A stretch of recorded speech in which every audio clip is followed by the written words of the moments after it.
Hi, my name is David Kogan. I'm here in Austin, Texas, cooking up Jewish fusion cuisine, which is both innovative and inspired, usually very healthy, very budget-friendly, and great for dinner parties. We're going to take a traditional Japanese appetizer, edamame, but here's a little way to dress it up and do it something special for a dinner party. First thing we're going to do is put our 4 quarts of water on to boil. Use about 4 quarts of water to 1 pound of edamame. You're going to bring that up to a boil with about 2 tablespoons of kosher salt. It seems like a lot of salt, but trust me, it's really just going to dissolve into the water and get a little bit into the edamame, but really not too much. It's not going to be too salty. So we're going to take our frozen edamame and put it into the boiling water. Now it's very important not to overcook the edamame because it's going to be cooking in the boiling water and then you're going to cook it again in your stir-fry wok or pan.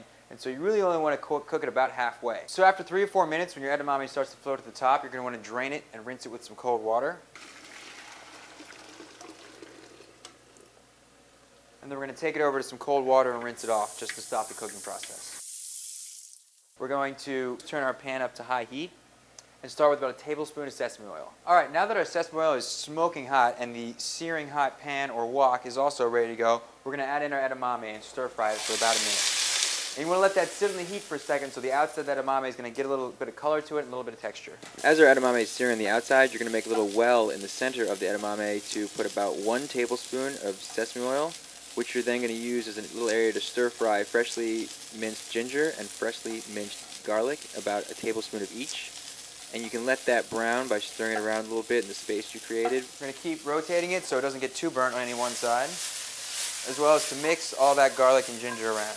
The next ingredients you're going to add are going to be about a tablespoon of low sodium soy sauce to deglaze the pan, as well as your sashimi togarashi, your red pepper spice, about a teaspoon of that, as well as a teaspoon of hot chili paste and chili oil,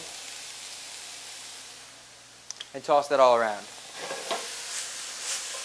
You can see it's already starting to get a little charred on the outside, which is still great because people aren't eating the outside of the edamame.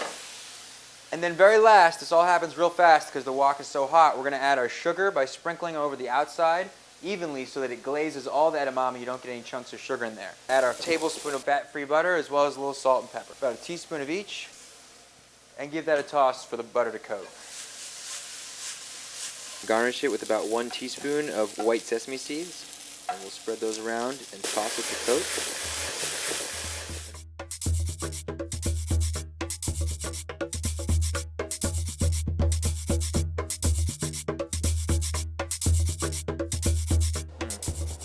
And you get all those great Asian flavors on the outside that's really just like a lollipop, and little protein packs on the inside.